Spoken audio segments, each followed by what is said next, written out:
Ramakatha Rasavahini, Prema Sudhamritavahini, Sathya Sanatani Dharma Swarupini, Shanti Pradayini Mokshakarini, Ramakatha Rasavahini, Ramakatha Rasavahini.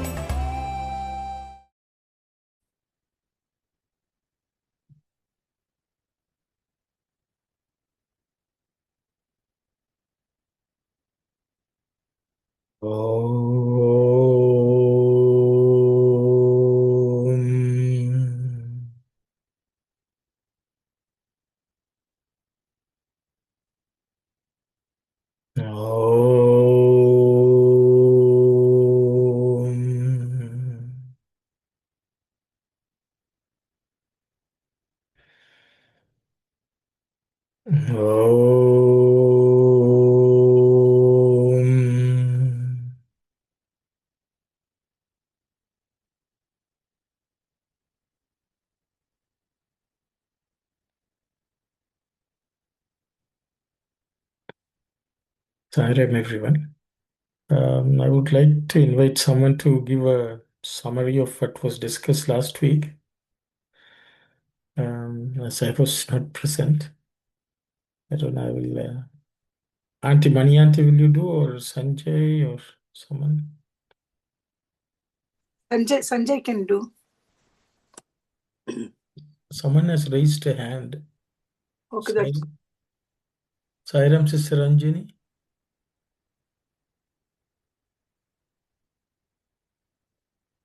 Sanjay, will you be able to do the summary, please?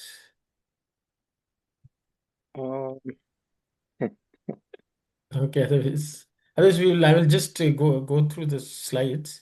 last side also can You all can say whether it's... We can do that, and we can, thank you. I think this would have been studied, I guess. Uncle Gopal, can you read this? Sai Ram, yeah. Yes, Uncle. Sai Ram. Rama and Lakshmana were revealing knowledge of stratagems and skills which even expert instructors did not know about. They were wonderstruck and were even a little fear-stricken. But the four princes never shot an arrow at an animal or bird. They never broke the vow taken solemnly by them that they will use arms only on occasions of great urgency, not for the pleasure of killing or wounding. The trainers took them often to the forest for hikes and game shooting, but when they spotted animals or birds and invited them to shoot, they remonstrated and said, "These arrows are not to be used against innocent targets. They are to be used for the protection of the good, the welfare of the world, and the service of the people. That is the purpose for which they are with us. We shall not insult them, using them for these silly pastimes." They averred and desisted. The teachers had to accept their arguments. Every word, every deed of Rama demonstrated his compassion. Sometimes, when Lakshmana aimed his arrow at a bird or animal, Rama came in between and protested, "Lakshmana, what harm has it done to you or the world? Why do you long to shoot it? It is quite against the code of prescribed morals for kings to punish innocent beings. Don't you know?" Sai Ram. Thank you very much, Uncle. I think this would have been... Yes, Sanjay, please go ahead. No, I can recollect some of the, or I can state some of the questions that came up that led to some interesting discussions. So maybe you can also share some thoughts on that.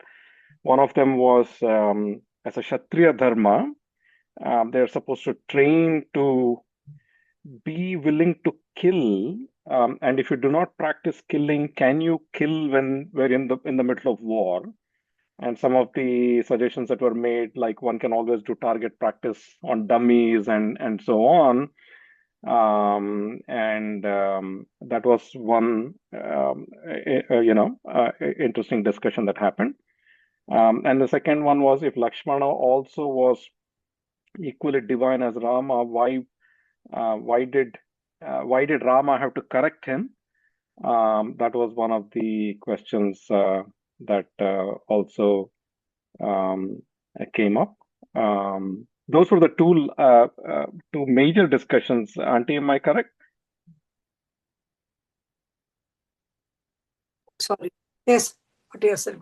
And Sister Anandi pointed out this thing. It's a training ground for the Kshatriyas to go and hunting. Why should they go hunting? That was the question.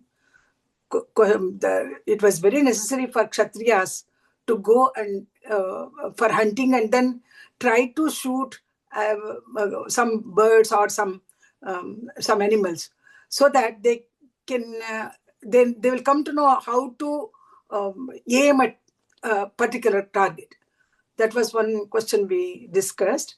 It was a training ground for them to know how to shoot. That was question we raised. Sai Ram. Thank you very much. I know the questions. I think if there were discussions, I don't know, you want to summarize, Sanjay, so that I don't repeat anything? I don't think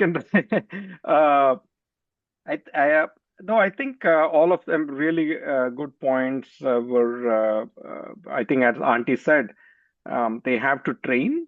But then I think Brother Ron had mentioned that, you can train with dummies. But then the question was, is it possible to train with dummies and then actually, on the real battlefield to actually kill somebody? That's not easy for human beings to do that. So that was the question. I don't think, I'm not sure if there was a conclusive answer to that question. Yeah. If I missed anything, Uncle Gopalan or somebody can chime in. I think Sai Satish is also here. Sai Satish. Oh, Sai Satish is here. Okay. He can also, yeah. I think some of the aspects that were discussed was one in terms of how one who gives life can take life. So in that context, we said when it comes to a Kshatriya Dharma versus Atma Dharma, at any point in time, the Atma Dharma takes precedence. So we touched upon a bit of Krishna and Arjuna conversation. It went along more to see how I think at every point in time, whatever we do, like even for the varnas that we talk about, at any point in time, it should be about looking at the roots than at the branches, kind of a thing. Some bit of discussion happened there. And I'm just trying to recollect.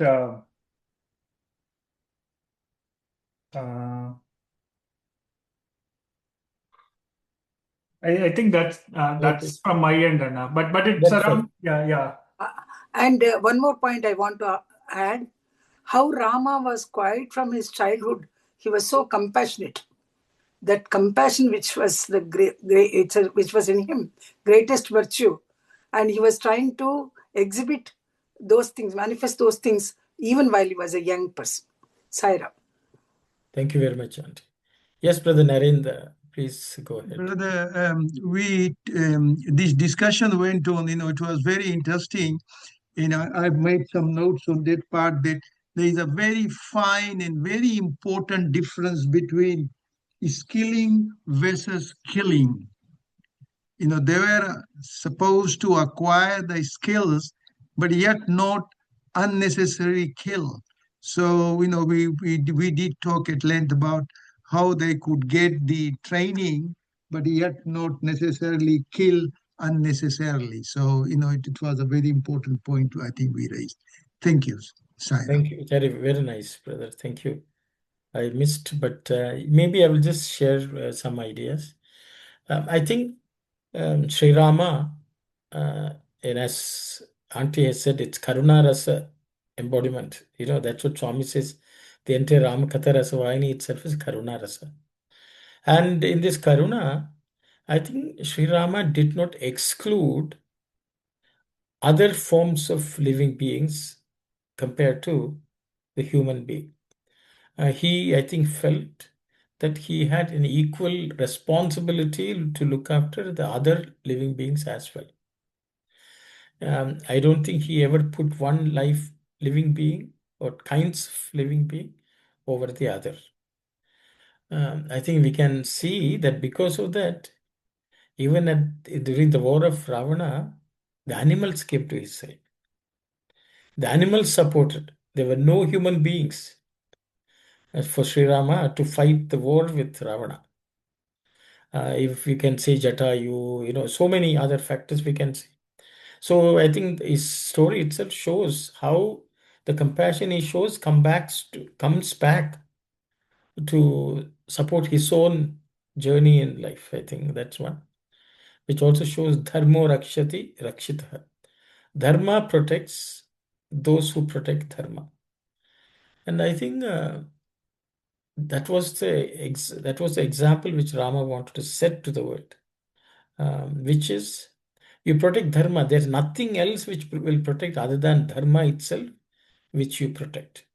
So I think to that extent, he had that conviction. You can say he's divine, but he had that conviction and he wanted to prove to the world that even without, as Brother Dr. Reddy said, killing versus killing. Even without killing, you can skill yourself. And I think even modern day world, there's a lot of debate going about animal testing, even for medicines or even cosmetics. There is so much opposition to animal testing. So people who feel the animals are also equally valuable, just like human beings, will always consider the animals also as having a valuable life. So I think Sri Rama demonstrated. And I think Brother Rona has already said there can be always alternative ways of skilling than killing anything.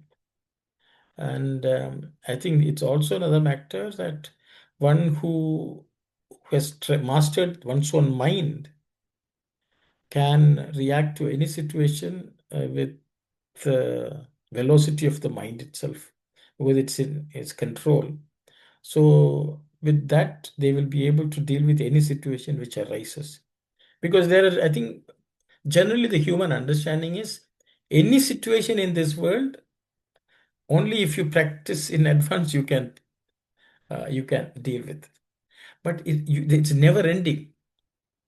You can practice 100 times, but the one which you did not practice may show up.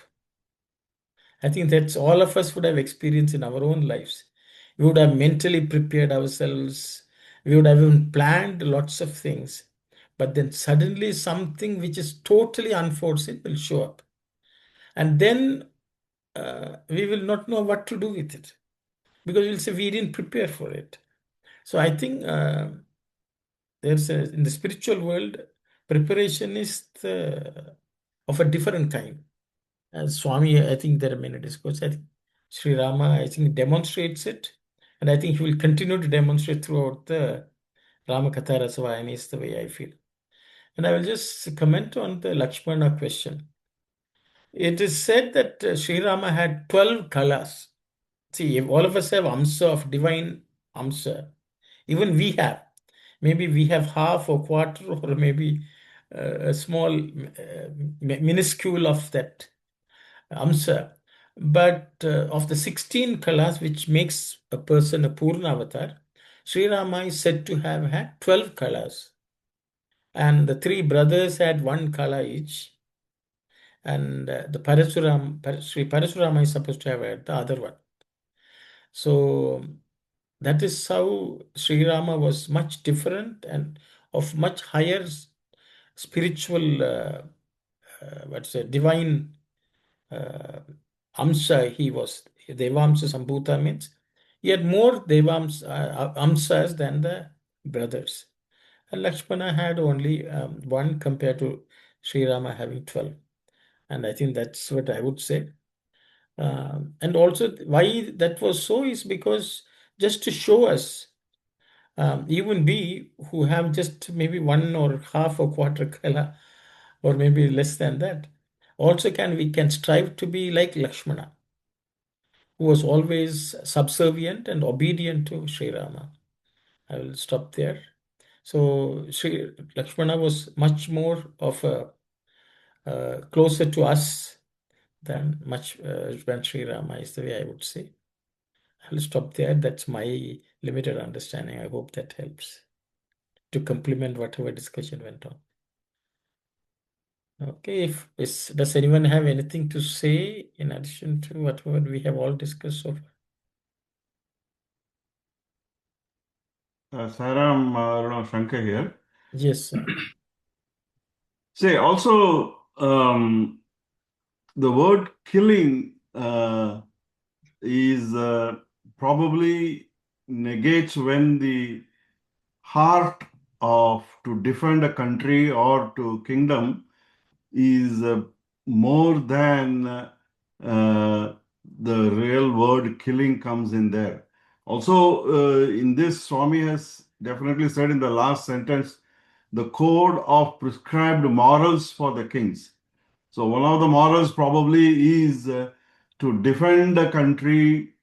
It is acceptable to negate or what do you call kill, eliminate the enemy. That's what I think. Okay, brother. Thank you. I think Swami has asked a question and left it. I don't know whether that's an answer. Did you all read the next slide or not? We have read. I think we had done the next slide also, yes. Okay, And we so discussed briefly, yes. maybe we'll go to the next slide also briefly. Yeah, next slide will give an answer. Uncle Gopalan, you can read. Sai Ram. The emperor often sat among his ministers with the princess near him and discussed with those around him the problems of political administration, judicial trials, and the application of moral principles in the governance of the state. He related stories of their grandparents and others of the royal line, how they earned the love and the loyalty of their subjects, how they fought wars with demons and for gods, and how they won the grace and support of God in their endeavors. The father and the sons were both exhilarated when these tales were told. Many a day the ministers took turns in this pleasant task. As they grew with the passage of years, the ministers became confident that they could be entrusted with some fields of governmental activity. The people dreamt that when they came of age and took hold of the reins of the government, the earth will be transmuted into heaven. When people saw the princess, they felt a bond of affectionate attachment springing between them. The conversation that ensued among them was marked by sweet concord. The city of Ayodhya had no one who did not love those simple, humble, virtuous, selfless princes, or who did not evince a desire to watch them. They were as dear to the children of Ayodhya as their own bodies, as precious to the city as its own heart. Sai Ram. Thank you very much, Uncle. Anyone who would like to summarize any of the points discussed related to this, or is there still outstanding any questions?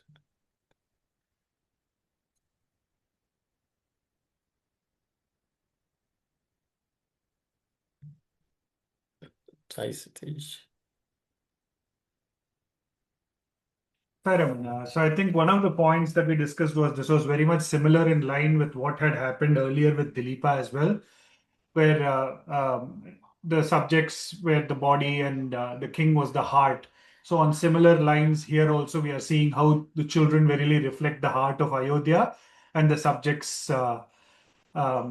being the body. So that kind of a same relationship that happened in the yesteryears also was happening at this point. So that was one thing. But this paragraph, we came relatively close to 10 o'clock last time. So much of the time went in the earlier slide. So this very little was done.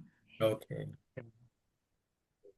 So, okay, that's, I think that means we could discuss if anyone would like to discuss any of the points.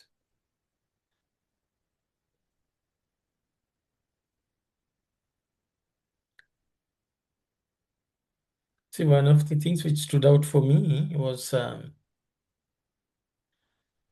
we can practice shooting the arrows with animals and birds.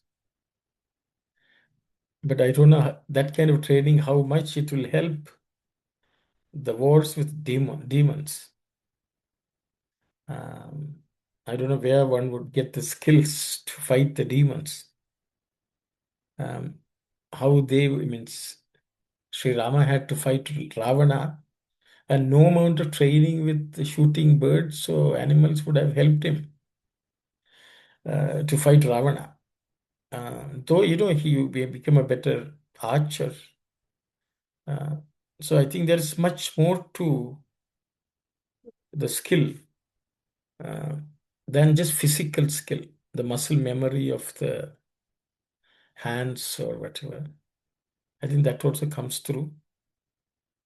So I thought it's... Sai Ram, Yes, sir. in Telugu, Swami says, దానవులతో దేవతలతో వార్లకు కలిగిన పోరాటములను వారికి గల దైవ సంబంధమును అత్యంత ఉత్సాహముతో కథల వలె పిల్లలకు తెలుపుచు ఒక్కొక్క పరి మంత్రులతో చెప్పించుచు బాల్యం నందే బాలురకు తగు శిక్షణతో పాటు పరిపాలనా దక్షతను కూడాను ప్రబోధించును. by relating the stories of their grandparents and their achievements, perhaps it was a inspiration for the young prince to follow. Maybe they were getting kind of encouragement to go further, and they could fight with demons and or for I think Ravana, kings like demons like Ravana and Kumbhakarna. I think that's what I think, Sai Ram. Okay, thank you very much, Auntie. I also want to point out the archery of those days were based on mantra siddhi more than physical arrows, use of arrows. We will come to know of this later on when sage Vishwamitra and other rishis pass on weapons to Sri Rama. Agastya also gave later on. Initially, I think Vishwamitra, when he took them to protect the yajna which was performing. So you can see that it was more mental power which was used by the kings in the use of arms those days than physical prowess. Though physical prowess also had a role in it. It was the mantras which energized the arrows and sent them, which actually had the biggest strength for the princess. So I think that also demonstrates the physical skills are not as important as the mental skills and the mind control and the siddhi of the mantras. Yes, Sai Satish, please go ahead. Sorry, I was just going to say that to conquer the demons on the outside, one has to conquer the demons on the inside. And that's where I think, like what you were mentioning, it's not just about even the physical skill, but I think it goes back to Dehendra Muna Arigatti, the same thing, right? Is one able to really have that kind of a control over the mind, because ultimately it's the mind and the senses that drive the body. So if one is able to, like Swami would say, master the mind and become a mastermind. So in that context, I think time and again it shows how if one is uh, really able to, the Arshad Vargas being the demons on the inside, if one has won the battle on the inside, the battle on the outside is nothing but a reflection of what is happening on the inside. So just wanted to add that piece. Thank you very much, Sai Satish. Yes, Sanjay, please go ahead. There's a point that you mentioned and even Brother Shankaran mentioned. Just wanted to add to that, see, one of the things that we think of Kshatriya as warriors, but it's their role is warrior for a purpose. The purpose being to protect the orderliness in the society that's established by the varna, all the varnas. So the brahmanas can do their thing. The Vaishyas all and the Vaishyas and Shudras, all of them can perform their dharmas, and it is their role to protect the society. It's not necessarily because our mind immediately goes, Kshatriya is a warrior for a reason. And I think Swami explains that in that previous section where he talks about they're only to be used for the protection of the good, the welfare of the world, and the service of the people. And along those lines, when we think about does one need to have the practice, at the crunch time, does one need to have done something to, an example one can think of is a mother who is, say, walking down a street with her child. If a dog were to attack the child, does a mother need to have had practice to save the child from the dog? She will do anything that she needs to do, whether it be take a stone or whatever it needs to be done to get the dog away from her child. So that instinct will kick in when the clarity of your role is very well defined. The clarity that I am a Kshatriya to protect society, to protect the welfare of the people, to protect the orderliness in the society. When that clarity is there, anything that goes against it will automatically bring out that instinct to do what needs to be done, not with the purpose of killing, but to end that danger to the welfare of society.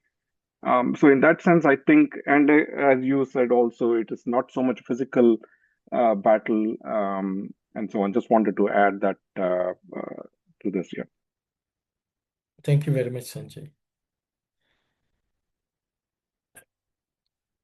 I think that's another aspect. I don't know. I will just speak if no one is speaking.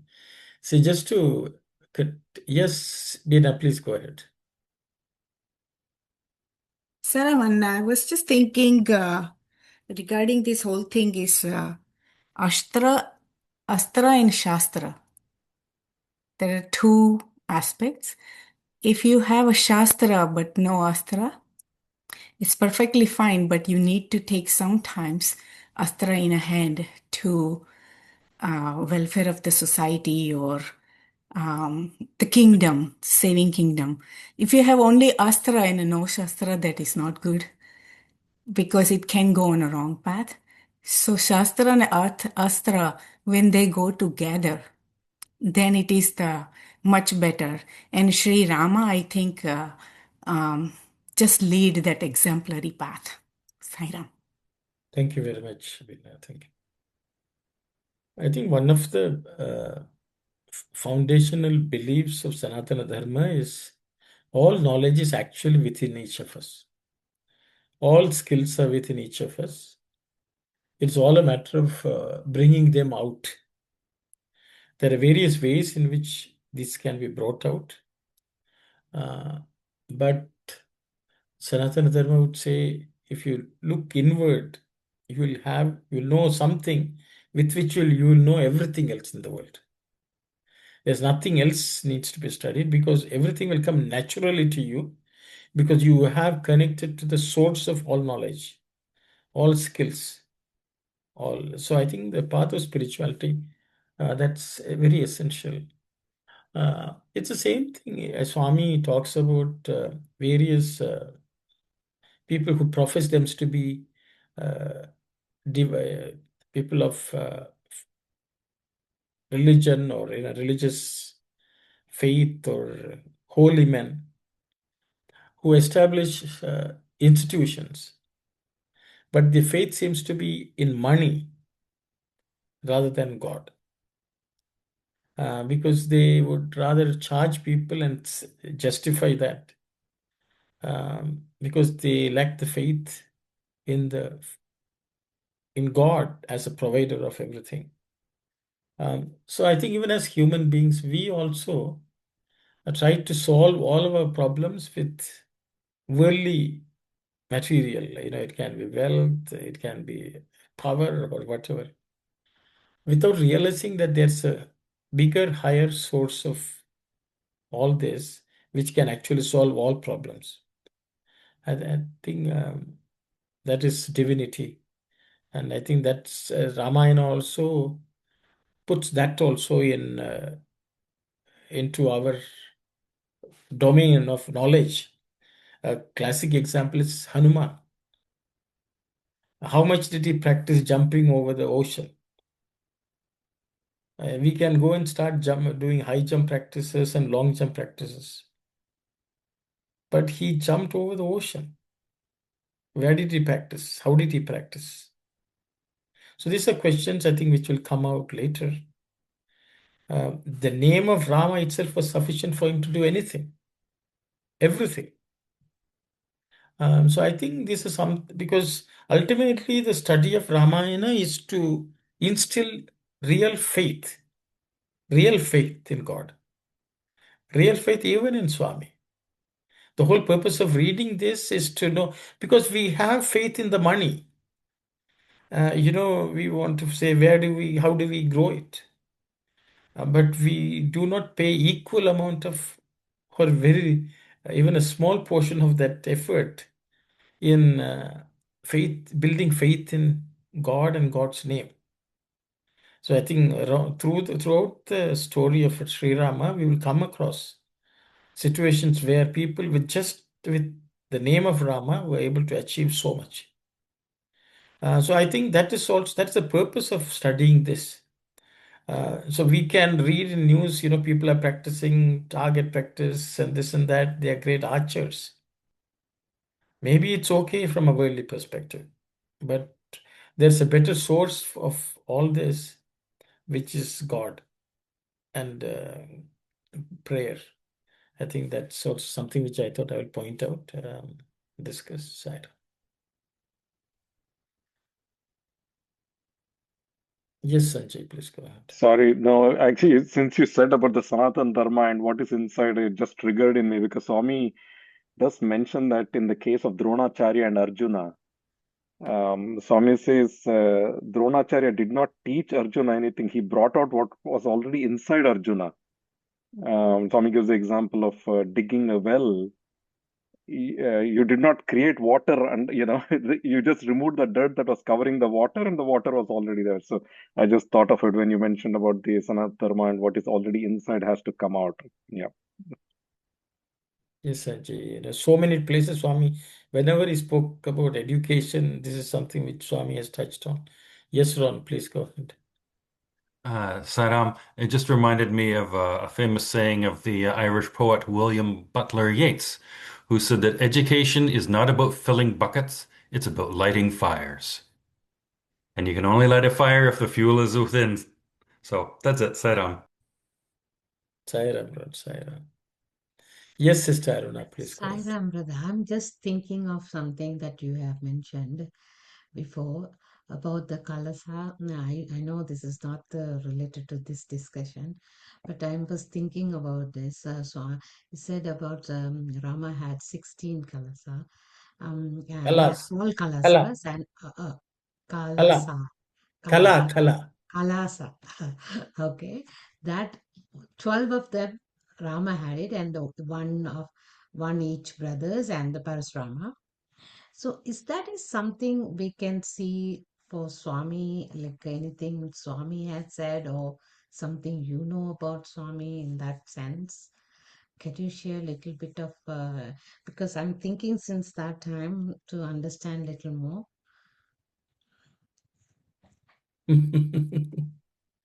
Well, let's see whether anyone else has something to say. So it's, Sister, just to give some context to this concept of Kala, there are 16 digits which makes the mind completely full. Okay, 16 digits, which is symbolized by the 16 days the moon grows. Okay, so you can say, oh, it's 15, but 16 is considered, 16th is complete divinity. But the thing is, it is the maturity and the fullness of the mind which is symbolized by the 16 kalas. Okay. I will just leave it at that. About Swami, can discuss. Yes, Sai Satish, please go ahead.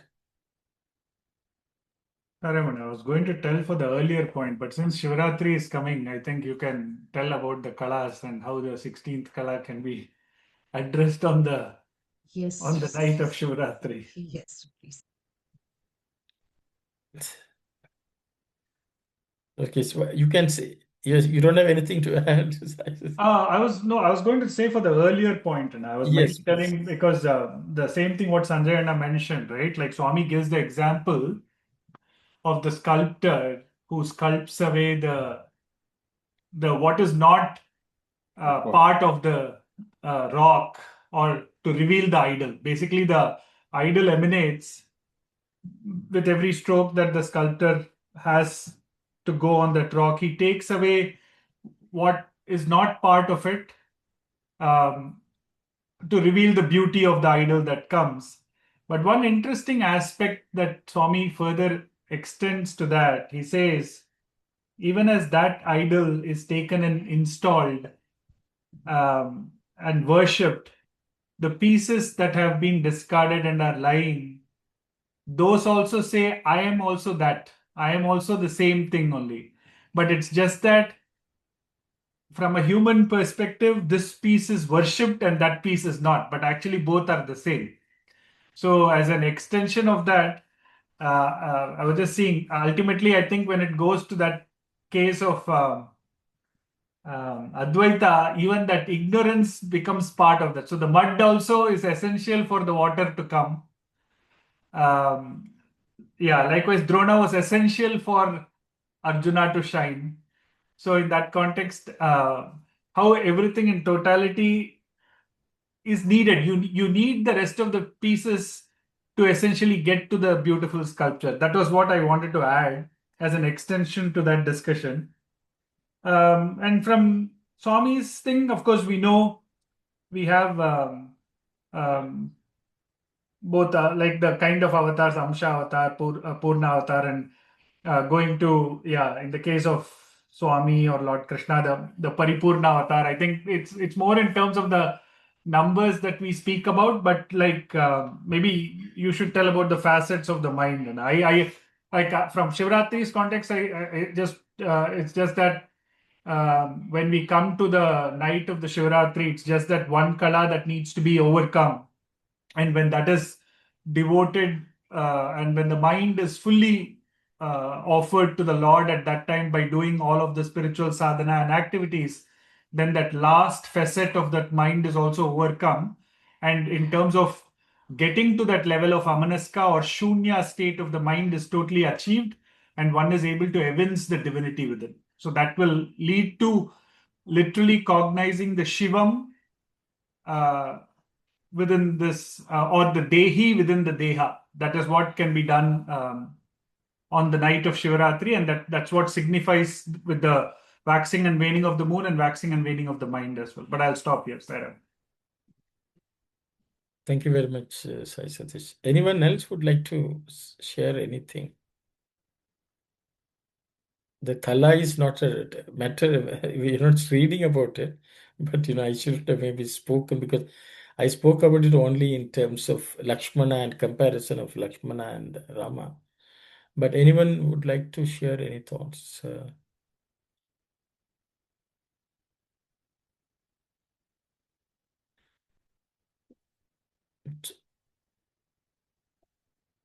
Okay, maybe I will. So Sai has just put me on the spot about the kalas. First, I will address that, and then maybe talk to Sister Aruna's question. See, the moon wanes and waxes. Okay, there's a bright half of moon when one bright digit or kala is added to the moon. So we start from Amavasya, which is new moon day, when there is no kalas or no light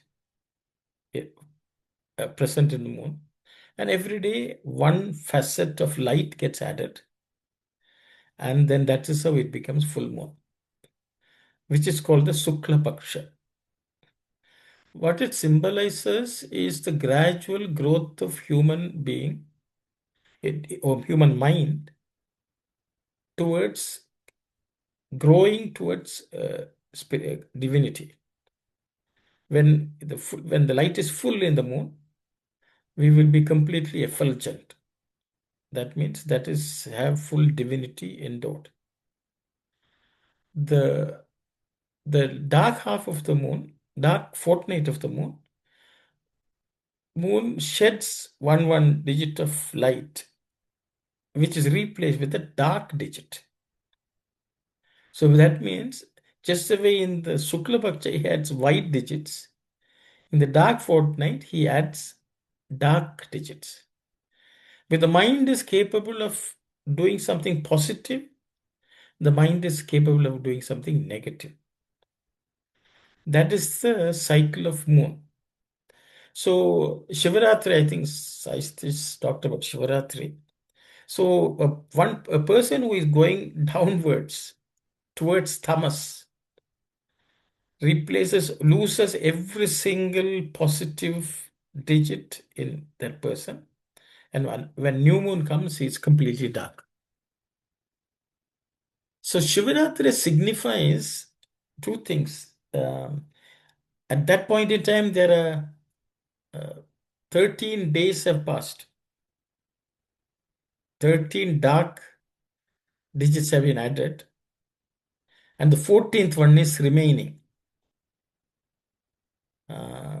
So it is a good day, at least with that little bit of light. We should pray to the Lord, because we are about to lose even that. Because once you lose that, the opportunity to pray itself is gone. That is why Shivaratri is worshipped, because we have neglected all the days. So at least on that day, we should hold on to the Lord. Because if we miss that opportunity, we'll fall into complete darkness. That is the significance of Shivaratri. So, but you can also turn it the other way. The mind is tricking us so much that now it has become so bad. We are just hanging on to one sliver of light. And that we can use to pray to the Lord.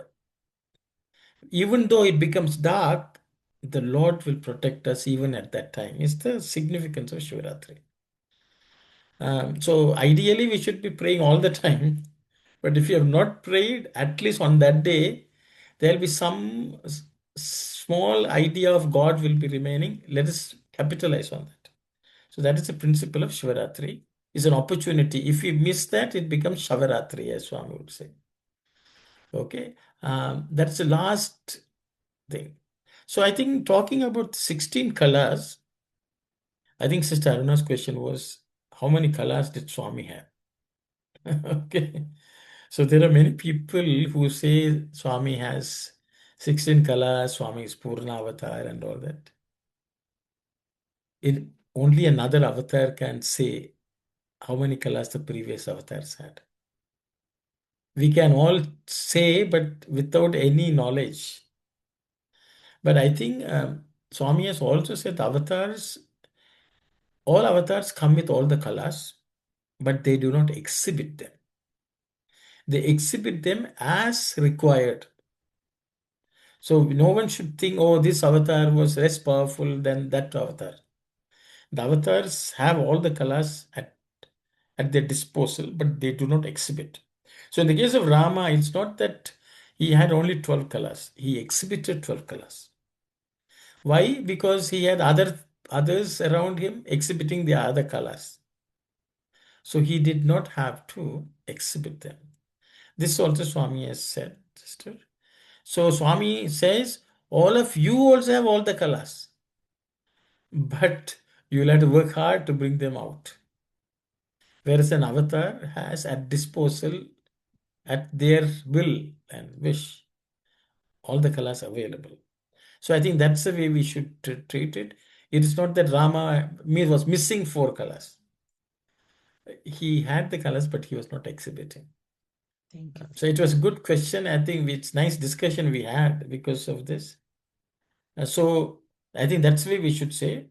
So then you will, people ask, did Lakshmana decide not to exhibit? Lakshmana is not necessarily considered an avatar,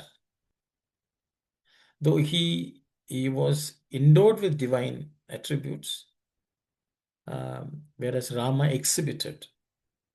So that's what I would say. I will stop here. Whatever reason, Sai Ram. I don't know. So I think Shivratri is coming next, maybe next week. So I think we are going to start, from Purnima we have started going downwards. So I think, we can all pray hard. So we can have 14 days prayer instead of waiting for the Shivratri day. 15th February is Shivratri, looks like. Yes, the 15th, yes. I think first was the Purnima, I guess. From second onwards, we started. So, okay. So the dark digits of moon versus the light digits of moon. Okay. So that's why Rama himself is called Ramachandra. So it's very pleasing Rama. Sai Ram. Okay. If everyone is okay, maybe should we move? Yes, Sanjay, please go ahead. I just wanted to bring one point here. It was amusing to see this line.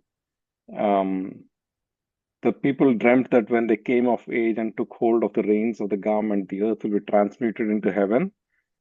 I was thinking of, how many times, when during Swami's time also, right?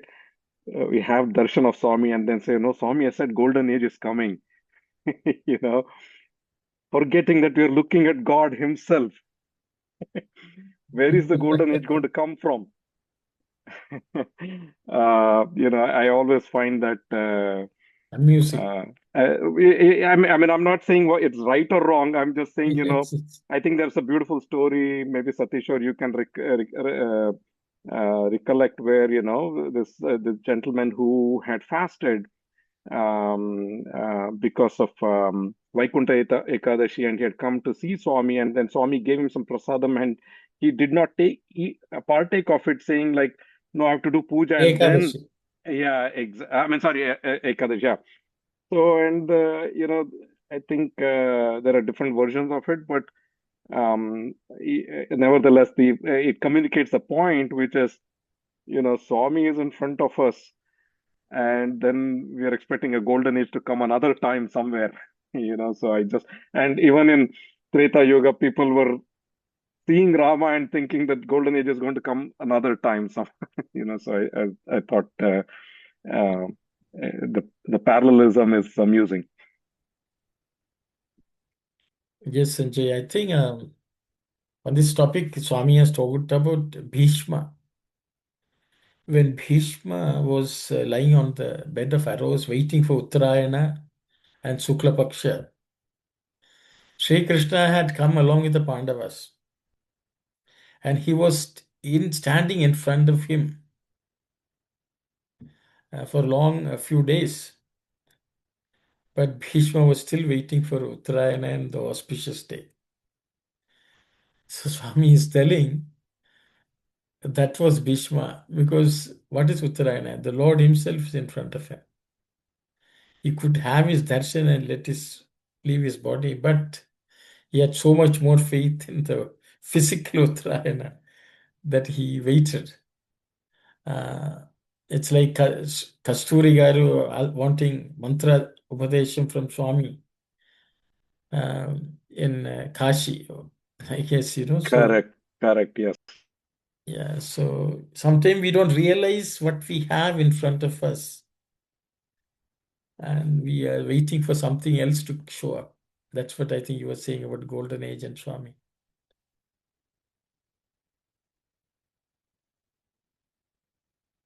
I hope everyone knows these stories.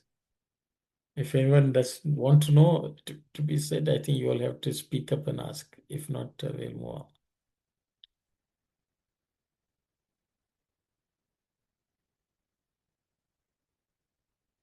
Okay, shall we then move to the next slide? Yes.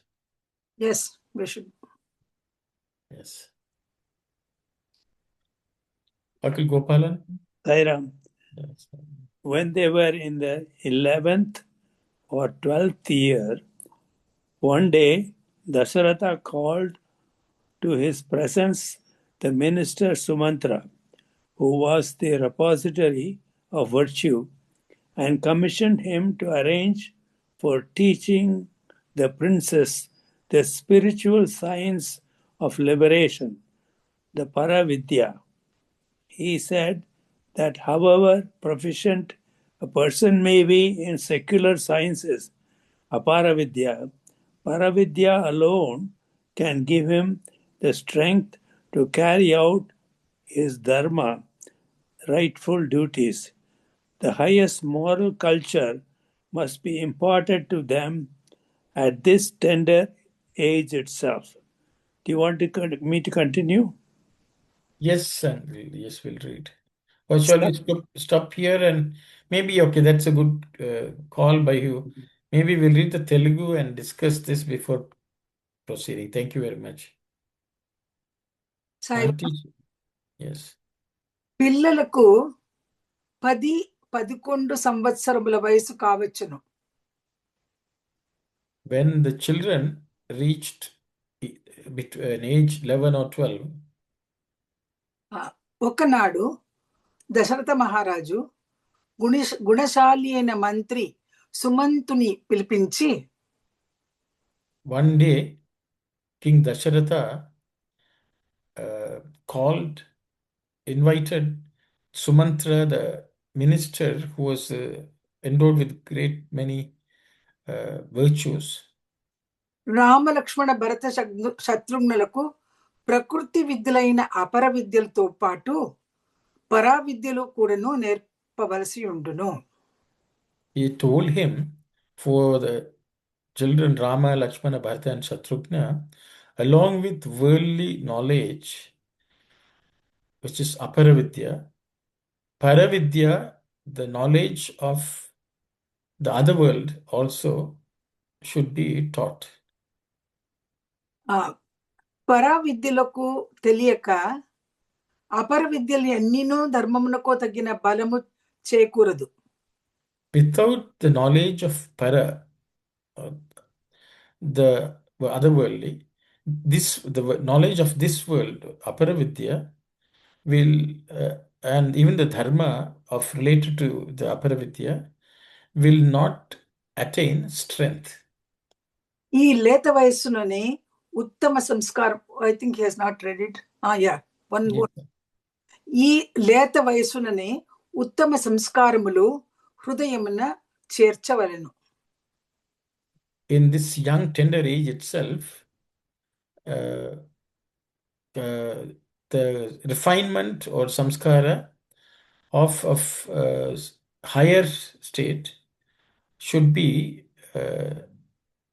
invested in the heart. ఉత్తమ సంస్కారములు. Uttama means how to translate? Best. Higher, you can say higher refinements. Okay. Samskara means refinements. I would say basically the heart should be refined at young and tender age itself with certain higher principles. Yeah. Noble injections, Anna? Noble injections? Yes. Noble also is another term. Uttama. Yes, thank you.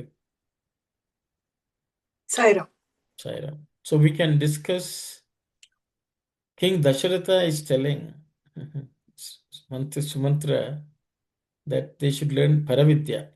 And Paravidya is nothing but Atmavidya, as Swami would say. So he is telling that the children should be taught that. Yes, Sanjay. Would you mind reading that Telugu again for that line which says, however proficient a person may be in secular sciences, that the last but one line, I think, in Telugu, please. Yes. So Swami says, Paravidyalu teliyaka, that without knowing Paravidya, Aparavidya lenni unnanu, how many ever worldly knowledge you have, Dharma munaku tagina balamu cheradu. The strength of Dharma will not be there without the presence of Paravidya. So without having Paravidya, Dharma will not be strong in a person. I think that's the way I understand. Okay, thank you. Thank you. One quick question. When they were during the early education with Sage Vashishta, they were exposed to all the Shastras, Shrutis and Shastras and everything. Did that not expose, is this, are we to infer from this that they were not exposed to Paravidya during their stay with Sage Vashishta? Is that correct? Very good question, Sanjay. So we'll go around if anyone has something to say about that. So I think Sage Vashishta himself said the children had learned the Vedas like no one else as per his knowledge. So the question is, they've learned the Vedas, but if they've learned the Vedas, is it not Paravidya is the question you have? Then why is King Dasharatha talking about Paravidya now? So I will stop there, and anyone who would like to answer that question. Sai Ram, brother, I think the maybe Sage Vashishta or Sage Vasishta could be theory, but in this case, I believe King Dasharatha wanted to have the practical knowledge. Maybe the theory it's not enough for the not maybe the theory wouldn't help in later in their life. That's why I believe he wanted to impart the practical knowledge without going to the several places and meeting the different types of people. How can they get the different situations and how they would be able to maybe maybe judge the people, or maybe how they will get the practical experience. That may be the reason maybe King Dasharatha wanted to send their the children to, maybe these days we send out the children for the camping or maybe the some other the educational activities we have included in the secular education. That's my thinking. Thank you, Sai Ram. Thank you very much, sister.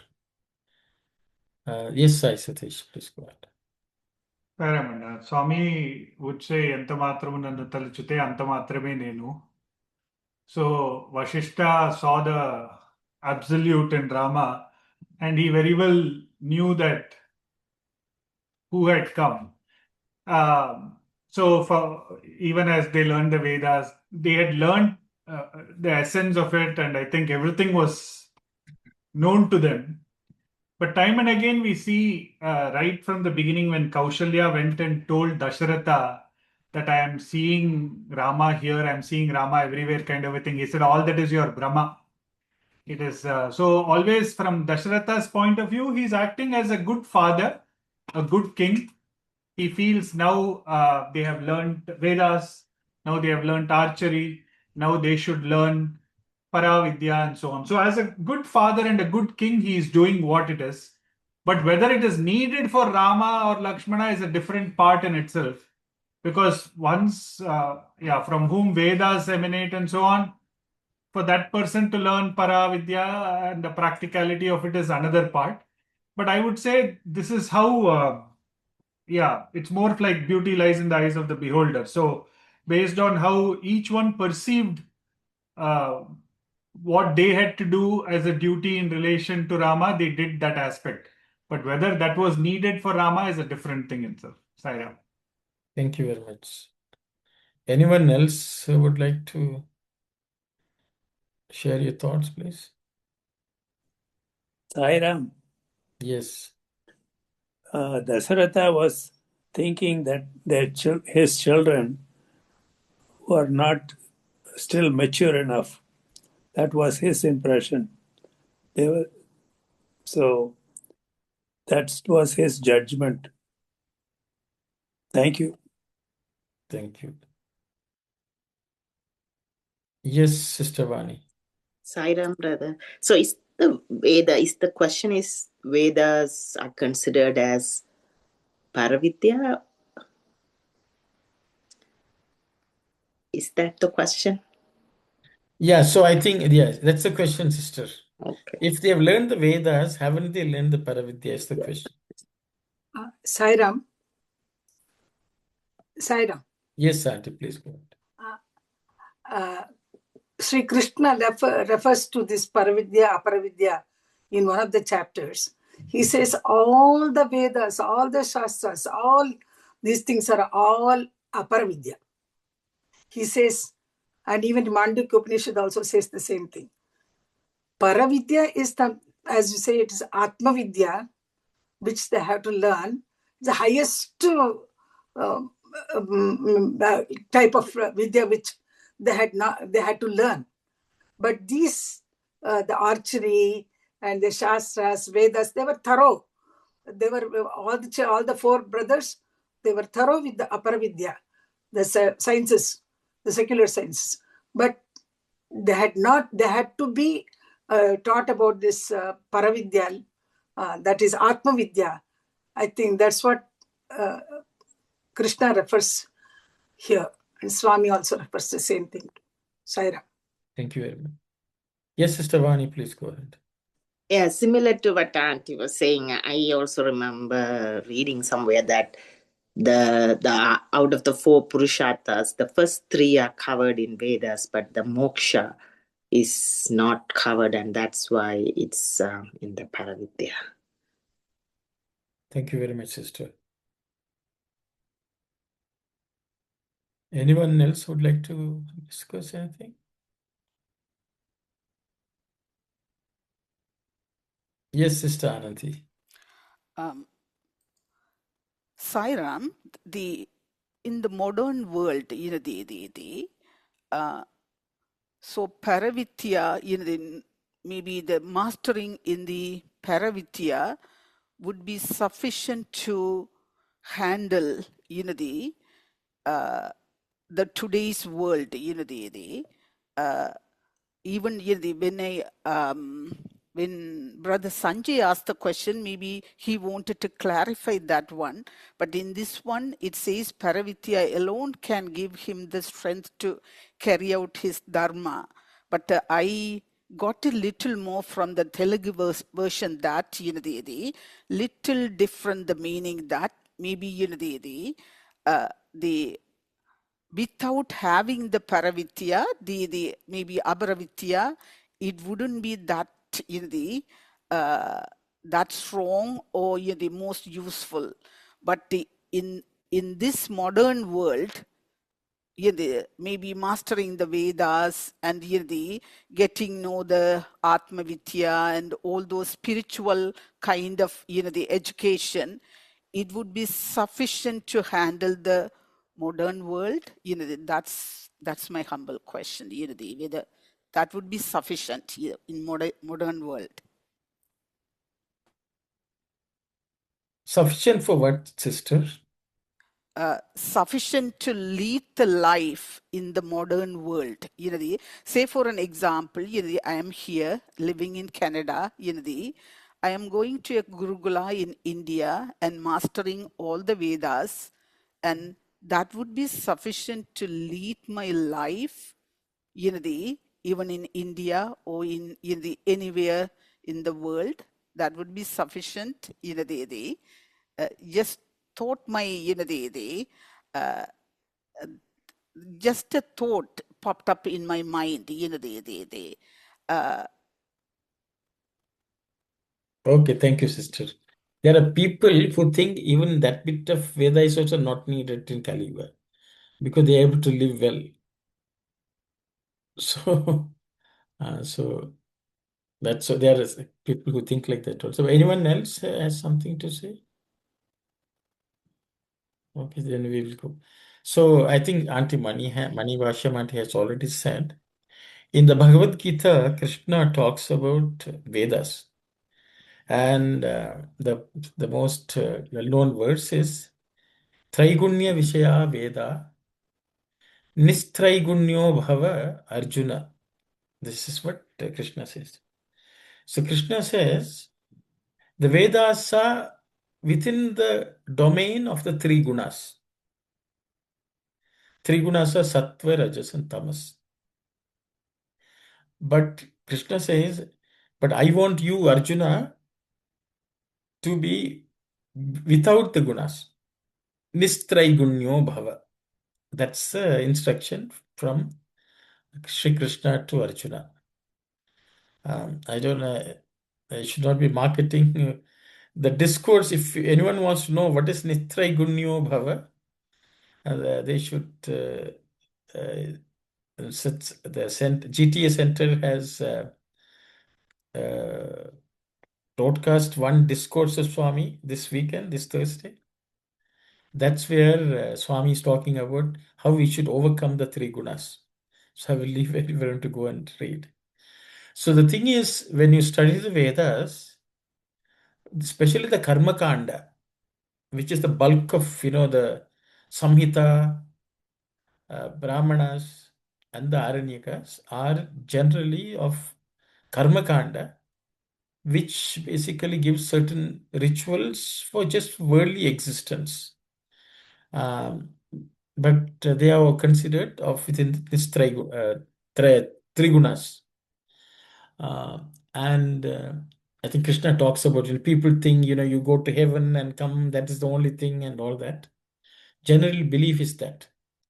Whereas Upanishads generally are considered Jnana Kanda, which talks about Paravidya. But even that, reading it is just Aparavidya only. Because until it is internalized and experienced, it is.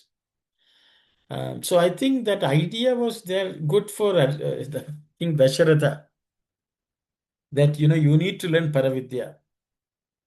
But, but I don't know whether he really had a good grasp of what is Paravidya. I think that's the question which will come to, the answer will come later on. If only he had studied Paravidya, Dasharatha would have been a completely different person.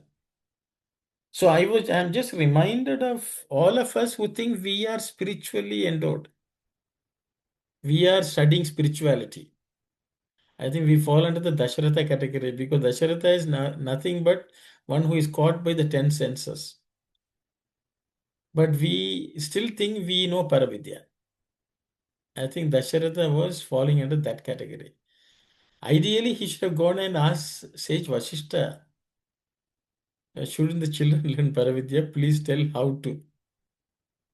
Anyway, he sent them on a tour of external world. Of course, Rama, who did not need Paravidya, was, I'm sure, he was fine. So I will leave it at that. Paravidya is something which extra, Jnana Kanda, and I think the real gurus have to train who are already masters in Paravidya, on Paravidya. So I will stop there. Yes, Beena, please go ahead. Sai Ram, I had the same thing in my mind that Sri Rama and other brothers, they went to Brahmarshi Vasishtha. How can Dashratha, he was lacking in a faith in that?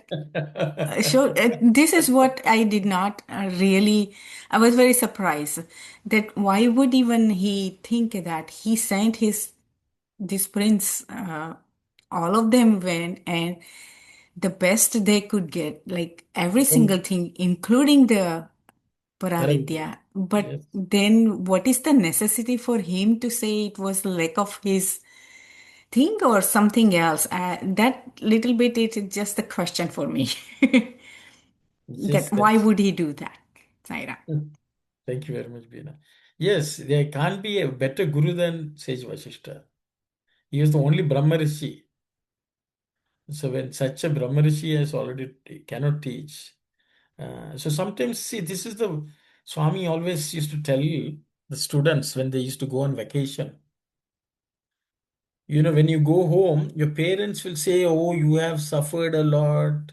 You have not really, seen the world. Now watch some films. They'll play some film. They will say, let us go on a, tour somewhere. Because you have missed all these learning opportunities.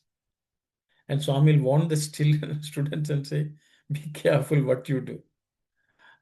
So the thing is, parents of the world have a different idea of what is needed to survive in this world. So they will think, no, we should go here, we should go there, and you will become more wise. I'm just reminded of just the way Swami would say, when you go, what your parents will tell this. Dasharatha is also telling the children the same thing. Let them go on a tour, a vacation. Let them travel a few places, observe and learn. That is practical knowledge in his view. But of course, they went and learned something and came because they were divine children. But I think I was reminded of that. So sometimes Swami never sent students to home because they said it's better you stay here. Okay, so when Swami is teaching Paravidya, what else you want to learn? Once you learn Atma Vidya, what else is there in the world to learn? Those are things. But if Swami says you go, then he knows what he is doing. So the who decides what knowledge has to be imparted? I think Dasharatha meant well, no doubt. He was more interested in practical. That's the way I would process it. Yes, Dasharatha did not have full faith in Sage Vasishta. Sorry, but there's something he says, consult the gurus he has mentioned. But I think Sage Vasishta would have laughed. Sorry, I will stop here. Anyone would like to?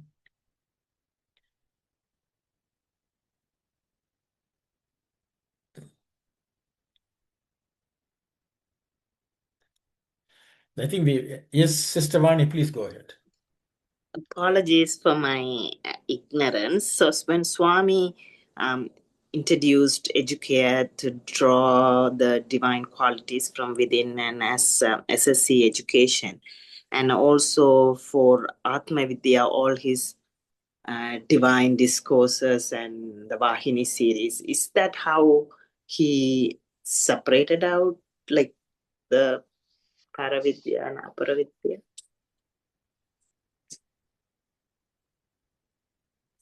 Please repeat the question, sister.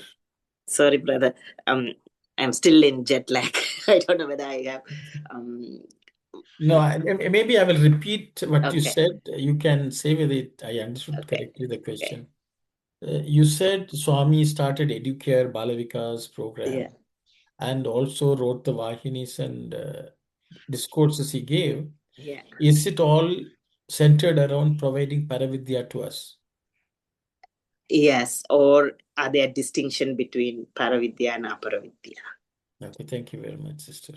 So, sister's question is, all this what Swami has taught, does it fall under the Paravidya category or Aparavidya category?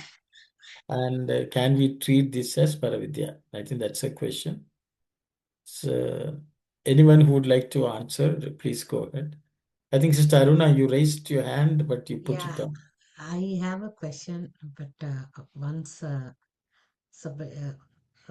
Vani's question is discussed, I'll ask. So I don't think we will have much time to discuss, sister. It's Okay. 10:16. Because you can ask the question and everyone will contemplate and come back. Sure. The question is, see, we are saying like how Sanjay was saying about these Vedas are thinking before as a Paravidya. It's not Paravidya. I can see where the points has made to clear out. Paravidya is something, anything that we learn is comes under Aparavidya. So what is really he's asking the guru to teach them? The spiritual science, that is something after they learn, that particular person has to contemplate and understand through the Paravidya, right? So is a guru can teach the Paravidya? That's my thing. Good question. I think everyone has asked good questions. We can contemplate and come back. Because contemplation, you said will give grant us Paravidya. So we can contemplate and maybe we'll have some glimmer of Paravidya and come back. I think these are good questions. Because after the tour of Rama, when he comes back, then there's a discussion between sage Vashishta and Rama, which is called Yoga Vashishta. The ultimate Vedanta, comes about.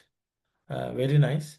But for now, we will close the session for today and we'll contemplate on Paravidya and we'll come back to meet again next Friday. I hope it's okay. So, Sister Vani, your questions has to wait. Hopefully, when you're out of your jet lag, we will have good discussions. Sai Ram. We'll close with Samastaloka prayer. Sai Ram. Om Samastaloka Sukhino Bhavantu. Samastaloka Sukhino Bhavantu. Samastaloka Sukhino Bhavantu. Om Shanti, Shanti, Shanti. Sai Ram, everyone.